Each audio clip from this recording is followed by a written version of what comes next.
Today, we're going to be ranking the biggest fitness myths from complete bullshit all the way down to true.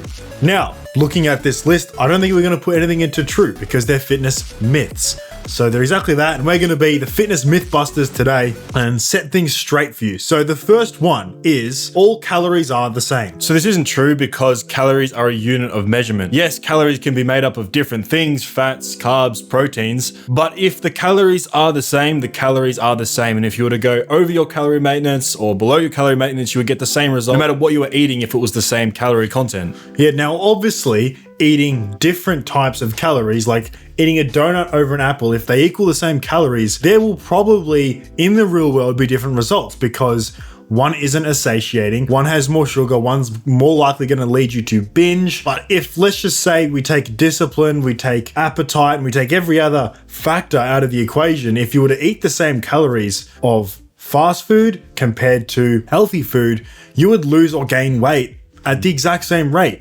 However, we're not talking about health here. In terms of health, obviously it plays a massive part in even just your metabolism can change based on what you're eating. So I can't completely rule this out, but I'm just gonna say it's 90% false. Yeah, you can't break thermodynamics, guys, at the end of the day. Next is stretching before a workout will prevent injury. Static stretching before a workout can actually increase injury due to increasing the range of motion that you're able to perform, which will put you in more compromising positions. Okay, it's not that deep. It's not realistically gonna probably harm you that much, but it's not gonna really have much benefit. Now, dynamic stretching before a workout is great. Doing a few leg swings before you squat, doing some arm swings before you bench, before you do any upper body movements, that will help for sure to loosen up your muscles. So we can put it in somewhat true then. Next, we have that zero sugar drinks are actually worse than full sugar drinks. This drives me up the fucking wall. I don't know why everyone has this belief. We need to all work together as a fitness community to rule this out. I mean, we've made multiple videos about this. It's literally just a tool in your tool belt to help with your cut. There is nowhere near enough of the toxic chemicals in the soda cans to cause any sort of harmful effect. I mean, when it comes to things like artificial sweeteners like aspartame and sucralose, they're so benign and you would need a ridiculous amount to cause any sort of harm to your body. I'm just gonna put this into complete BS because I'm over old people telling me I can't drink my no sugar fucking soft drink. However, obviously always opt for just water. Yeah, at the end of the day, it's a great way to satiate your sweet cravings. Next, we have that creatine causes hair loss. Now, the study that everyone refers to that creatine causes hair loss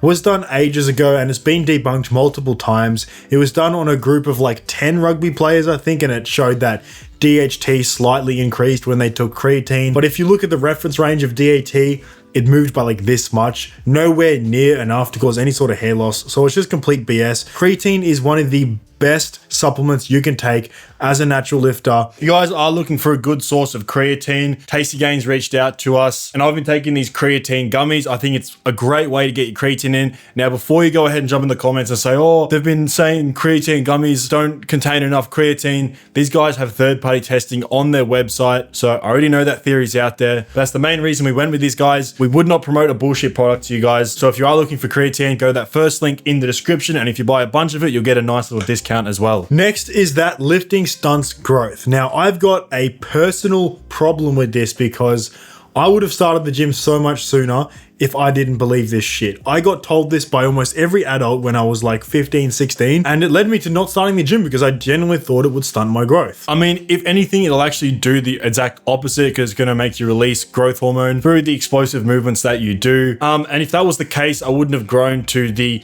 gigantic 6'4" that I am. Yeah, I mean, the only case where this could happen is if you're performing like super heavy deadlifts and you're causing spinal problems, but I'm just gonna put this in a complete BS. Yeah. Next, we have fasted cardio burns more calories. I think you can work this out yourself. I mean, just ask yourself behind the screen, think of a reason as to why this would be true, why this would be the case if you know anything about fitness, cardio, or weight loss. There is something to be said that fasted cardio will burn more fat. Yes, that is true. When you do fasted cardio in the mornings, you will burn more fat, but your body will compensate and will burn less fat throughout the rest of the day. So at the end of the day, it will just always equal out to the deficit that you're in. Although, some people can say it helps, but I'm just going to put it in 90% false. Yeah, I'll put it in 90% false because some people may see benefits from it. Next, we have the biggest fear among the uneducated in terms of fitness, which is survival mode or your metabolism slowing down when you lose too much weight. Like I said at the start of the video, you cannot beat thermodynamics, okay? You don't starve fat. It's impossible, boys, right? And once again, just ask yourself, why would this be the case, okay? Try to tell people that are genuinely starving, that are stranded somewhere without access to food, that it's going to be okay because their body will put them into survival mode and will make them hold more fat. They're going to run out of mass and they're going to die.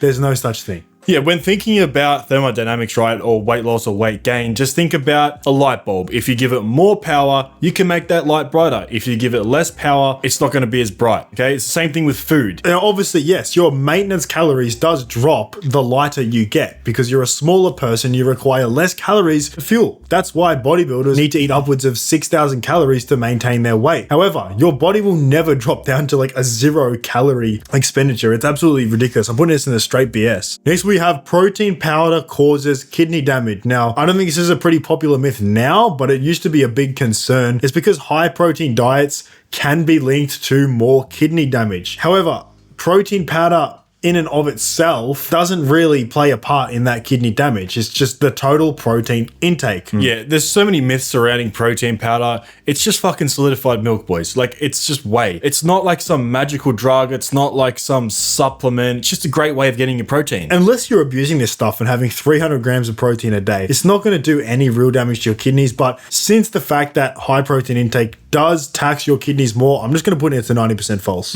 Next is that you can only absorb exactly 30 grams of protein. I mean, like, why would it just be 30 grams? Like, what, 30 grams of protein? No, there's not really a number of how much your body can absorb protein. It's been debunked in like a bunch of studies. I don't even know why this one's thrown around. I guess you could just put this in complete bullshit. I mean, I will mention though, obviously you'd want to spread your protein out through the day. You wouldn't want to have 200 grams of protein in one meal and then nothing in the other. But even then, you wouldn't run into too many issues. Next is that you need to eat within an anabolic window to get size. So there was this pretty common notion going around for a while that you need to eat within a very short window of your training session, like within 60 minutes. However, it's been debunked multiple times, and yes, there is kind of an anabolic window of where you want to eat protein, but it's just way bigger than what people think. It's closer to 5, 6, 7 hours after you've done your training. It really isn't that deep.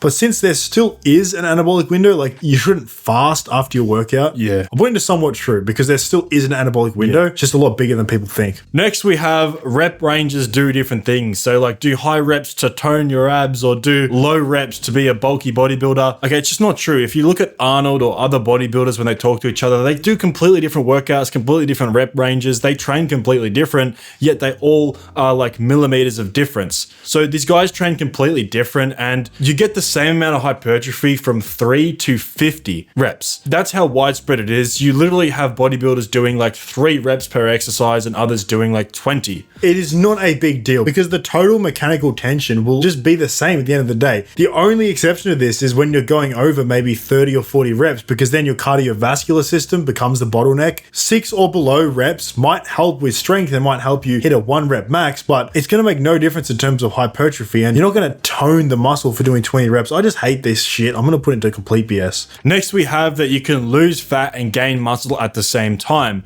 This is a massive one. This is a huge question that a lot of guys have, especially when they come to us for coaching. That's a lot of the time their goal, right? Because ideally we want both, right? We want to lose fat, get shredded and put on muscle. And it's also a big fear for people that don't want to lose muscle when they lose weight. So at the start of your gym journey, when you've got those newbie gains in the tank, yeah, you could probably make this happen as a natural, right? But later down the line, as a natural athlete, it's pretty uncommon that you see this. Yeah, there's pretty much only 3 scenarios where you can really make a recomp happen. When you're new to training, like you've just first started the gym and you're under 2 years of experience, you're detrained, so you used to train and now you're getting back into the gym, or 3, you're on steroids. Apart from that, if you're an experienced natural athlete, it's very unlikely that you can recomp, but it's still absolutely possible. And actually, even if you have been training for about 2-3 years, but variables haven't been dialed in, we've actually seen this firsthand experience with some of our clients. They've been in the gym for 2 to 3 years, but things haven't really been optimal. Then we've tweaked a few variables, locked in some things, and they've entered a recomp. So they've lost weight and gained strength. So I'm going to put this into true because it can definitely happen. Yeah. You might have already had some revelations right now and some epiphanies, maybe some awakenings, things that you believed and now you don't believe. If you want the correct fitness information to make sure you have the best transformation possible, go to that second link in the description, join the Skool group. It has over 60 plus modules breaking down every single part of building an aesthetic AAA physique. It's got personalized diet plans, personalized training plans, a community of guys that are changing their life. And depending on when you're watching this video, we're about to add hundreds of videos to it, literally a complete rehaul.